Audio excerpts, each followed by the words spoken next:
नमस्कार, मैं हूं मनोज सैनी। एंडी स्पेशल में आपका स्वागत है। मुद्दा है मुश्किल में कौन। दरअसल एक ऐसी खबर सामने आई जिसको लेकर एक बार फिर हड़कंप बच गया मध्य प्रदेश में, खासकर कांग्रेस की राजनीति में। आपको याद होगा, लोकसभा चुनाव 2019 से ठीक पहले कुछ आयकर के छापे पड़े थे। उसमें केंद्रीय प्रत्यक्ष कर बोर्ड यानी सीबीडीटी की रिपोर्ट पर एक बड़ी कार्रवाई की बात कही जा रही है। चुनाव आयोग ने मध्य प्रदेश सरकार को निर्देश दिया है कि वह शक के घेरे में आए सभी तत्कालीन मंत्रियों और अफसरों के खिलाफ एफआईआर दर्ज करे।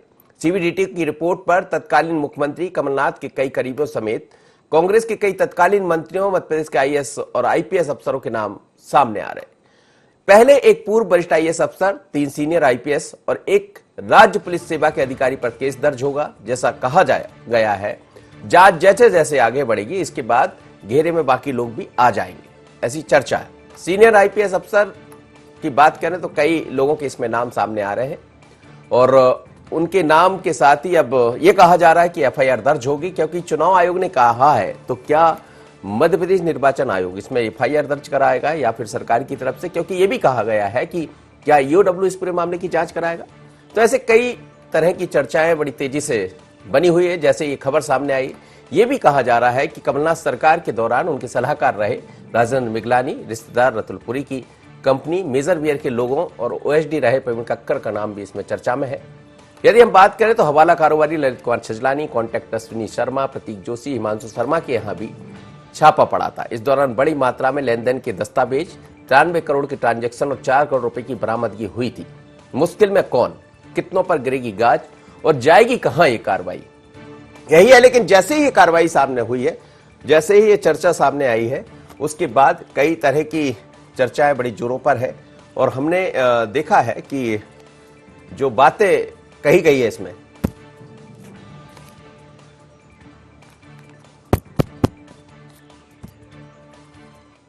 तो जो चीजें इसमें दिखाई दे रही है, दरअसल मध्य प्रदेश में काफी चर्चा में बना हुआ है ये मसला। जैसे ही सामने आया है और लगातार ये कहा जा रहा है कि चुनाव आयोग के निर्देश पर यह कार्रवाई की जाएगी, क्योंकि जब बात अर्थ के लेन देन की होती है चुनाव में तो आयोग इस पर जांच करता है। लेकिन अर्थ को लेकर यह भी है कि उसको प्रदर्शित करना या उसको ये बता पाना किसी की डायरी में नाम लिखने से, क्या ऐसा होगा? पर जैसे ही ये खबर सामने आई है तो भारतीय जनता पार्टी की तरफ से इस पर सवाल खड़े किए गए हैं। बल्कि ये कहा गया है कि कमलनाथ की सरकार में ऐसे कई तरह के काम हुए हैं और मध्य प्रदेश सरकार के मंत्री विश्वास सारंग ने सवाल खड़े किए हैं। जरा सुनिएगा क्या कहना है विश्वास सारंग का। जो भी चुनाव आयोग के निर्देश होंगे उसका पालन किया जाएगा और हम पहले से कहते आए हैं कि 13 महीने की कांग्रेस की सरकार में, कमलनाथ की सरकार में इस देश में भ्रष्टाचार के सभी रिकॉर्ड तोड़े। ये मध्य प्रदेश के लिए और देश के लिए, देश के लोकतंत्र के लिए इससे बड़ा काला अध्याय नहीं हो सकता कि जो सरकार चलाकर सुव्यवस्था स्थापित करने की जिम्मेदारी लिए हुए थे, उन्हीं ने भ्रष्टाचार मचाया। कमलनाथ की सरकार के समय चपरासी से लेकर और वल्लभ भवन के अधिकारियों तक केवल और केवल भ्रष्टाचार होता था। मिलावटखोर, गुंडे, बदमाश, माफिया का राज मध्य प्रदेश में स्थापित हो गया था। और सबसे शर्म की बात है कि ये पूरा पैसा डाका डालकर, मध्य प्रदेश की आम जनता के जेब में डाका डालकर नेहरू परिवार के ऐशो आराम के लिए खर्च किया जाता था। वो पप्पू गांधी लग्जरी गाड़ी में घूम सके, इसके लिए मध्य प्रदेश के महिला बाल विकास मंत्रालय का गरीब बच्चों का पैसा, कांग्रेस के सबसे बड़े बच्चे पप्पू गांधी को खाना खिलाने के लिए उपयोग होता था। सोनिया गांधी जी का इलाज अमेरिका में हो सके, इसलिए मध्य प्रदेश के स्वास्थ्य विभाग का गरीबों का जो स्वास्थ्य का पैसा था वो दिल्ली पहुंचाया जाता था। दीदी प्रियंका गांधी और जीजा रॉबर्ट वड्रा बड़े बड़े क्लब में जाकर पार्टी मना सके, इसके लिए गरीब जनता का, मध्य प्रदेश का पैसा कमलनाथ द्वारा दिल्ली 10 जनपद पहुंचाया जाता था। ये हम नहीं कह रहे, ये जांच में स्पष्ट हुआ है। मुझे लगता है केवल अधिकारियों के खिलाफ मामला दर्ज होने से काम नहीं चलेगा। कमलनाथ जी, सोनिया गांधी, राहुल गांधी, प्रियंका गांधी समेत सभी वो लोग जिन्होंने भ्रष्टाचार के इस पैसे का दुरुपयोग किया है, उन सबको निश्चित रूप से कानून के दायरे में आना चाहिए, उनके खिलाफ भी कार्रवाई होनी चाहिए। चलिए, तो मध्य प्रदेश की मंत्री विश्वास सारंग ने बड़े सवाल खड़े कर दिए, लेकिन ये 2019 लोकसभा चुनाव का मामला आपको याद होगा, जैसा हम आपसे शुरुआत में कह रहे थे, कुछ घरों पर कुछ लोगों के यहां छापे पड़े थे। उस छापे में बड़ी तादाद में राशि भी बरामद हुई थी, और जिसमें सबसे ज्यादा निशाने पर 4 लोग आए थे। बाद में कुछ आईपीएस अफसर, कुछ आईएएस अफसर पर भी सवाल खड़े हुए, और जिस तरह की कार्रवाई की बात आयोग की तरफ से कही गई है, उसमें इन लोगों पर निशाना। मेरे साथ 2 लोग जुड़ेंगे, हमारे ब्यूरो चीफ है आकाश, उनसे हम बात करेंगे, लेकिन साथ ही वरिष्ठ पत्रकार राजा शर्मा, जो लगातार कम से कम आर्थिक मामलों पर बड़ी अच्छी रिपोर्टिंग करते हैं, तो उनसे मैं बात करूंगा, और करते भी रहे तो उनके पास भी चलूंगा मैं। लेकिन सबसे पहले आकाश, जैसे ये खबर सामने आई है, मध्य प्रदेश की सियासत क्या कह रही? जी बिल्कुल, मध्य प्रदेश की सियासत में मनोज जी इससे उबाल जरूर आ गया और एक बार फिर इसको लेकर सियासत देखी जा रही है। लेकिन जिस तरीके से ये बड़ा मामला निकलकर सामने आया, जहां चुनाव आयोग ने सरकार से न सिर्फ निर्देश दिए हैं इस पूरे मामले में एफआईआर दर्ज कराए जाने की, और मुख्य सचिव को भी जो है इस मामले को लेकर पत्र लिखा गया है। अगर हम बात करें तो जो तत्कालीन सरकार थी, कांग्रेस सरकार, उसके कार्यकाल के दौरान जो है ये बड़ा लेन देन किया गया है, और उस दौरान हमने साफ तौर पर देखा था कि तत्कालीन मुख्यमंत्री कमलनाथ के जो ओएसडी थे प्रवीण कक्कड़, उनके घर पर जो है छापामार कार्रवाई हुई थी। इसके अलावा रतुलपुरी के घर पर छापामार कार्रवाई हुई थी, और करोड़ों के लेन देन की जो दस्तावेज थे वो यहां से जब्त किए गए थे। इसके अलावा कुछ अधिकारियों के नाम भी जो है पुलिस अधिकारियों के निकलकर सामने आए थे, और उसी मामले में अब जो है जांच के बाद खुद चुनाव आयोग ने माना है कहीं ना कहीं कि जो बड़ा लेन देन है वो किया गया है, और इसमें इसकी जद में जो है कई तत्कालीन मंत्री भी जो है शामिल पाए गए हैं। और यही कारण है कि इस मामले की जांच अब ईओडब्ल्यू को सौंपी जा सकती है, और उसके बाद ईडी इस पूरे मामले की जांच कर सकता है, इस तरीके की खबरें हैं। हालांकि अभी जो है चुनाव आयोग इसको लेकर क्या दिशा निर्देश पूरी तरीके से जारी किए गए हैं, लेकिन ये साफ है कि एफआईआर इस पूरे मामले में दर्ज हो सकती है, और इसमें कई बड़े नाम जो है अधिकारियों के साथ साथ मंत्रियों के भी शामिल हो सकते हैं। जी मनोज जी, कांग्रेस में आपकी किसी से बात हुई है? आप कांग्रेस देखते भी हैं, क्या कांग्रेस की किसी नेताओं से बात हुई है? उनका क्या कहना है?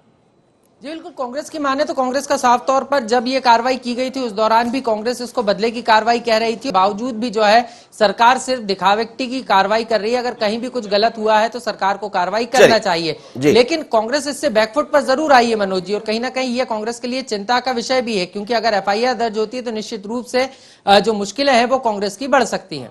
चलिए आकाश, आप ठीक कह रहे हैं, और बने रहिएगा मेरे साथ इस खबर पर। मैं सीधे चलता हूं राजा शर्मा जी के पास, वरिष्ठ पत्रकार हैं, और लगातार राजा शर्मा जी, आप लगातार ऐसी खबरों पर काम भी करते रहे हैं, मुझे याद है, और खासकर जब आर्थिक मसले आते हैं तो आप उसमें इंटरेस्ट भी लेते हैं और समझते भी हैं इसकी बारीकियों को भी। जब ये मसला सामने आया है तो हालांकि आपने अपनी साइट के जरिए भी इसको कई बार स्पष्ट किया है, क्या कहेंगे, कहां तक जाएगी ये जांच, और जांच पर कितनी आंच?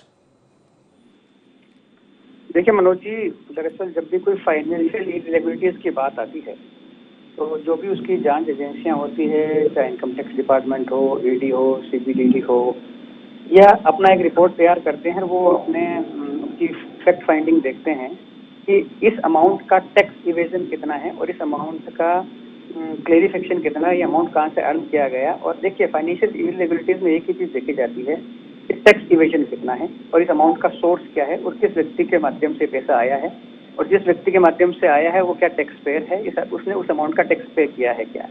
मैं आपको एग्जांपल दूं कि ये मतलब एक्सेल शीट पे नाम आना कोई पहली बार देश में नहीं हो रहा है। एक्सेल शीट पे नाम आने के मसले हमेशा इस देश में चलते आ रहे हैं। आप जेन हवाला यदि कांड भूल गए हो तो याद कर लीजिएगा, उसमें कई बड़े लोगों के नाम थे, और फिर वो फाइनली कोर्ट में कितना स्टैंड कर पाए और कितने लोगों को क्लीन चिट मिली, सब बड़े बड़े लोगों के नाम थे। चले जाते, किसी के एक्सेल शीट के आगे किसी का नाम लिखा होना ये फैक्ट फाइंडिंग का इशू नहीं होता है, एक बात।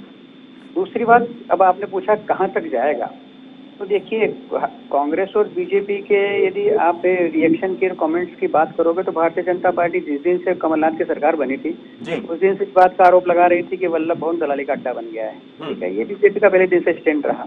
जब एक माननीय मंत्री का लंबा चौड़ा भाषण सुना रहे थे वो भी हमने सुना, ठीक है, लेकिन वो दरअसल कुल मिला के ये तो पॉलिटिकल स्टेटमेंट जो है वो अलग सब्जेक्ट है। इसमें आपको ये देखना पड़ेगा प्रैक्टिकल एस्पेक्ट कि फाइंडिंग कितनी किस लेवल पे स्टेब्लिश करती है। जिन आईपीएस अफसरों के नाम हैं उन आईपीएस अफसरों के, देखिए मेरा सबसे बड़ा सवाल भी है ये बतौर जर्नलिस्ट, क्या उन आईपीएस अफसरों के घर पे छापे पड़े थे? जी। क्या इन आईपीएस अफसरों के घर से ये राशि बरामद हुई थी? यदि ऐसा नहीं हुआ था तो फिर मुझे लग रहा है प्रोसिक्यूशन में इसको फैक्ट फाइंडिंग के साथ प्रूव करना भी एक दिशा निर्देश तय करेगा। एजेंसियों का मसला है, मैं उनकी जांच पे कोई प्रकार का सवाल नहीं खड़ा करूंगा, लेकिन क्या इन अफसरों के घर पर छापे पड़े थे, क्या सवाल ये जरूर खड़ा करूंगा। जिनके यहाँ बिल्कुल छापे आप पड़े, ठीक कह रहे हैं, लेकिन इसमें एक और समझना पड़ेगा राजा जी कि जैसा आप कह रहे हैं कि क्या इन अफसरों के यहाँ छापे पड़े थे, और ये हमने देखा जैसा आपने जैन का मामला सामने लाया जिसका हम चर्चा करते रहे, पर सवाल ये भी है कि क्या आगे चलकर, चूंकि सरकार जो बात, क्या ईडी के पास भी इसकी जांच जा सकती है, क्योंकि इस तरह की तैयारियां तो कहीं नजर आ रही है, और ये मसला पुराना है 2019 के चुनाव का, अब बाहर आया फिर से। ये भी कहा जा रहा है कि पहले चुनाव आयोग ने इसको लिखा, लेकिन करीब करीब 1 महीने पहले ये बात सामने आई थी, उसके बाद फिर आगे की बातें बढ़ी है, तो इसमें कहीं कुछ सियासत भी नजर आ रही? कुछ क्या सियासत, देखिए राजनीति में जो कुछ होता है अचानक कुछ नहीं होता है, वो सब एक तहत स्क्रिप्ट के तहत होता है। लोकसभा चुनाव के पहले जब रेड हुई थी तो ये माना जा रहा था कि कांग्रेस की गवर्नमेंट को अनस्टेबल करने के लिए रेड किया जा रहा है, ये माना जा रहा था। ऐसा अनअकाउंटेड अमाउंट है, इसको टैक्स इवेजन है, ये जांच एजेंसियों का क्वेश्चन है, और होना भी चाहिए कि पैसा कहाँ से आया, 1 रुपया हो या 1 करोड़ हो, सब्जेक्ट ये नहीं है। सब्जेक्ट ये पैसा आया कहाँ से। यदि इसका रूट सही है तो 100 करोड़ तो कोई इशू नहीं, रूट सही नहीं है तो फिर कमलनाथ सरकार को जवाब देना पड़ेगा कि ये पैसा किसका था, ये क्या ट्रांसफर पोस्टिंग का पैसा था, ये क्या डोनेशन था, या फिर किसी कोई काम करवाने के अगेंस्ट में ये पैसा कमीशन के रूप में लिया गया था। बहुत सिंपल है।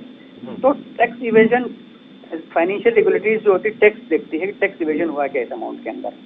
यदि जैसा शिवराज सिंह चौहान हमेशा आरोप लगाते रहे ना कि वल्लभ भवन दलाली का अड्डा बन गया है, क्या वहाँ दलाली हो रही थी? यदि वहाँ हो रही थी तो फिर इस दलाली का जवाब तो देना पड़ेगा इनको कि दलाली किस तरह हो रही थी। एक, लेकिन जो अफसरों के नाम कोट किए गए हैं, मेरा सवाल तो उनसे है कि उनके यहाँ छापे तो पड़े नहीं थे। जब उनके यहाँ छापे नहीं पड़े थे, उनके यहाँ से कुछ बरामद नहीं हुआ, तो उनका इन्वॉल्वमेंट कागजों पर कैसे एस्टेब्लिश किया है इलेक्शन कमीशन ने, ये तो देखना पड़ेगा। क्योंकि प्रोसिक्यूशन में किस लेवल पे एस्टेब्लिश होती है बात, ये देखी जाती है। जहाँ तक आपने कहा ईडी अभी बहुत दूर का विषय है। पहली बात तो इलेक्शन कमीशन ने तो रेड किया नहीं था, रेड किया था सीबीडीटी ने, इनकम टैक्स ने।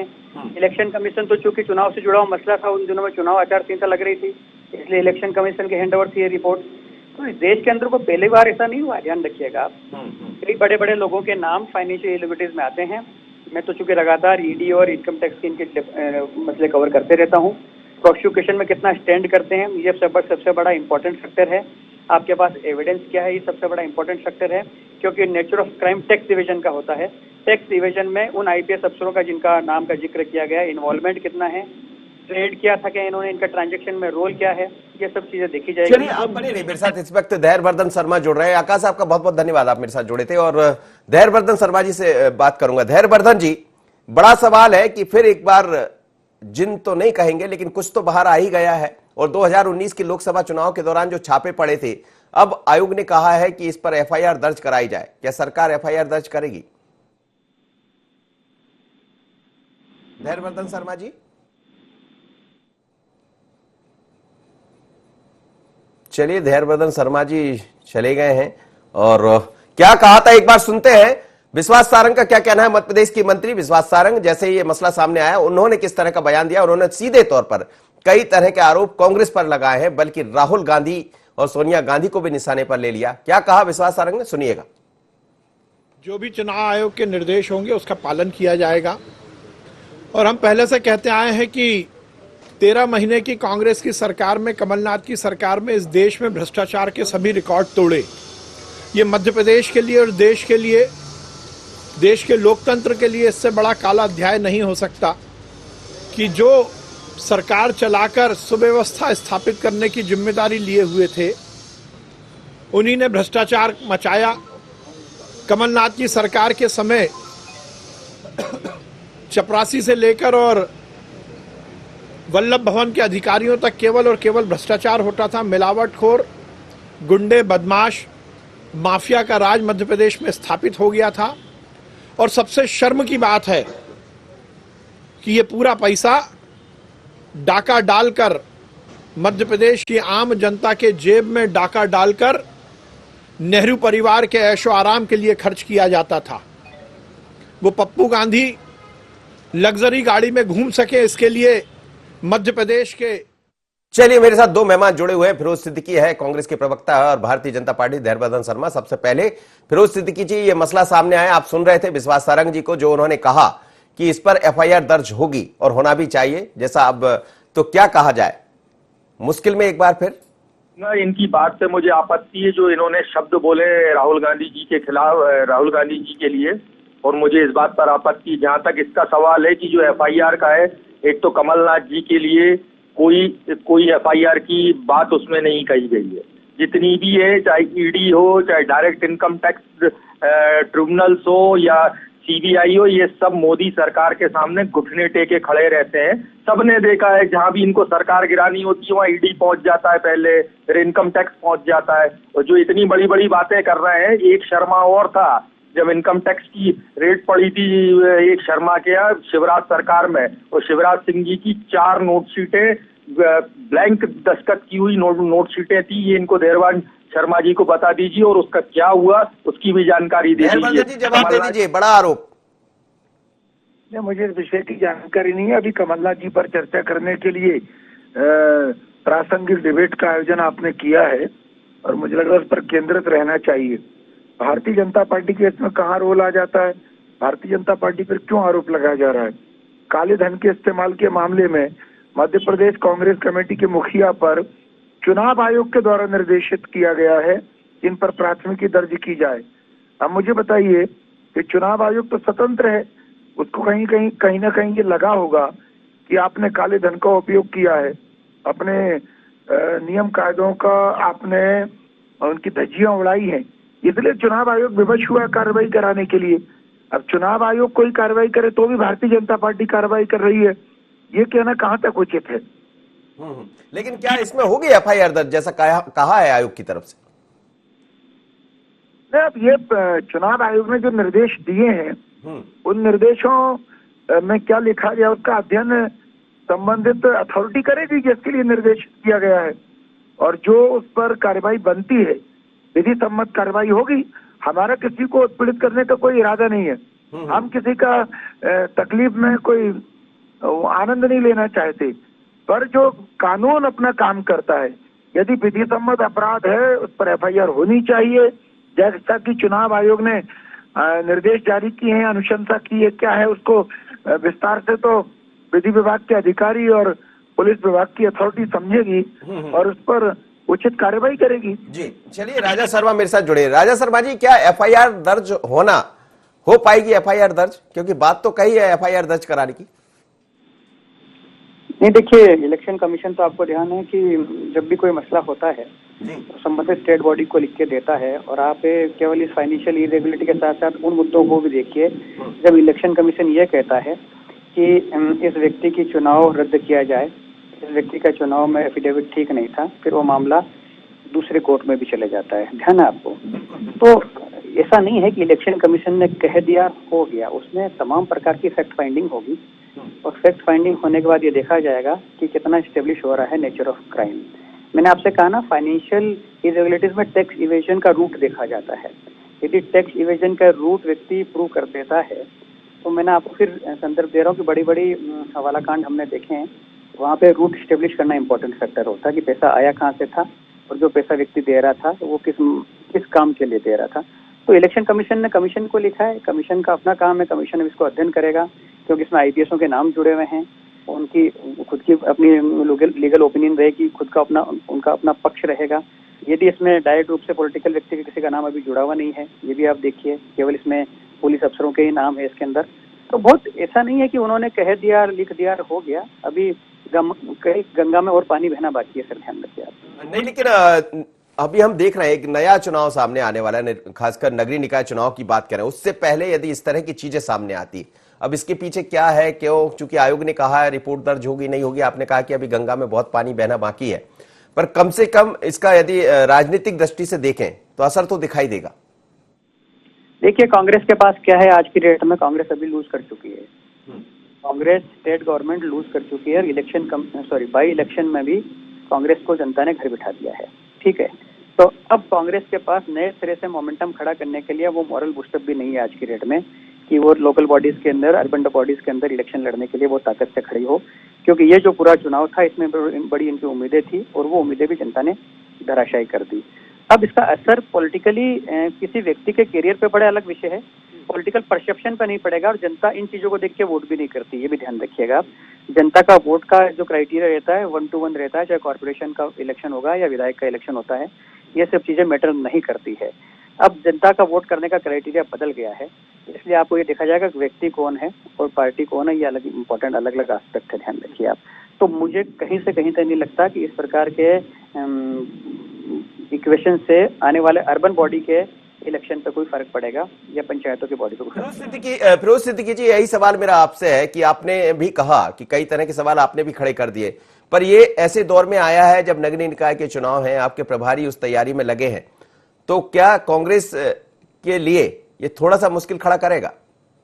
देखिए, ये सब जो भारतीय जनता पार्टी इलेक्शन को गढ़ने का काम करती है। अभी जो एक साथी हमारे साथ पैनल में थे जो कह रहे थे, सही बात कह रहे थे कि अभी एफआईआर होना है, एफआईआर के बाद उसके फैक्ट फाइंडिंग्स आएंगे, और अभी कमलनाथ जी का तो और कांग्रेस का तो कहीं इसमें कनेक्शन ही सामने नहीं आया है। एक बातें आई हैं कि साहब ये ऐसे ऐसे कुछ एविडेंसेस की हमको खबरें मिलती हैं, वो भी मीडिया में छपी है, क्या फैक्ट्स हैं ये मुझे नहीं मालूम, हो सकता है सही भी हो गलत भी हो। तो ये जो इमेज टार्निशिंग की, जो चेहरा बिगाड़ने की जो कवायद है, ये भारतीय जनता पार्टी की, वो दिख रहा है कि उनको समझ में आ रहा है कि हार उनकी है इस चुनाव में भी, और सरकार तो नरेंद्र मोदी ने गिराई थी ये तो, और नाम ज्योतिरादित्य सिंधिया जी का मिसमैनेजमेंट का लिया जा रहा है। ये सब बातें सब सामने हैं, डोमेन में है और अभी देखने में है, अभी बहुत कुछ होना बाकी है। धैर्यवर्धन जी, जवाब दीजिए कि आप लोग तो चुनाव से पहले ये सब करते रहते हैं, ऐसा आरोप है फिरोज जी का। मैंने बताया ना, ये कांग्रेस का ऐसा बचाव पक्ष है जिसको जनता बिल्कुल नहीं स्वीकारेगी। गलती आप खुद करो और दोषारोपण किसी और के सिर पर कर दो। चुनाव आयोग हम नहीं है, चुनाव आयोग कांग्रेस के नेता नहीं है, वो भारत की निष्पक्ष और स्वतंत्र बॉडी है, स्वतंत्र इकाई है, उसका अपना अवलोकन है, उसके सामने कोई तथ्य आए होंगे जिनकी पड़ताल उसने की, उसे प्रथम दृष्टया अपराध प्रतीत हुआ होगा, इसलिए उन्होंने अनुशंसा की है। और मैंने बताया ना कि हम किसी को सजा दिलाने में हमारी कोई रुचि नहीं कि कोई फांसी पर चढ़ जाए, कोई जेल चला जाए, किसी का नुकसान हो जाए। भारतीय जनता पार्टी इस प्रकार की राजनीति करती भी नहीं है, रत्ती भर भी इस प्रकार के उसमें हमारा कोई भरोसा नहीं है।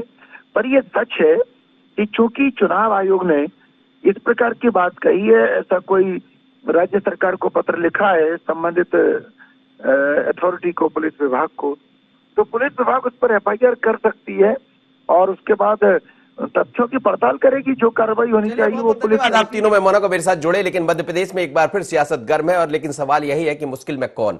हम आपको यहां स्पष्ट कर दें कि इस पूरे मसले को लेकर जिस तरह के नामों की चर्चा है उसमें पूर्व मुख्यमंत्री कमलनाथ का नाम कतई नहीं है, लेकिन चूंकि सरकार उनकी थी उस दौर में यह पूरा कांड हुआ है जिसको लेकर छापे पड़े थे, लोकसभा के चुनाव थे, और चुनाव की जद में जो लोग आए, चाहे प्रवीण कक्कड़ जी की बात करें तो वो ओएसडी रहा करते थे, बाद में उनको हटाया भी गया था इसी मसले को लेकर, और ऐसी कार्रवाई कमलनाथ की तरफ से की गई थी। लेकिन कहीं ना कहीं मुश्किल में कांग्रेस होगी और पीसीसी चीफ इस समय कमलनाथ जी ही है, तो मुश्किल में कौन, सवाल यही है। पर इसकी जद में कौन आएगा, क्या इस पर एफआईआर दर्ज हो पाएगी, क्योंकि आयोग ने तो ऐसा कह दिया, अब गेंद राज्य सरकार के पाले में है। पर यह जरूर है कि इस पूरे घटनाक्रम के बाद एक नई सियासत मध्य प्रदेश में दिखाई दे रही। मुश्किल में कौन, इतना ही, मुझे दीजिए इजाजत, बने रहिए N24।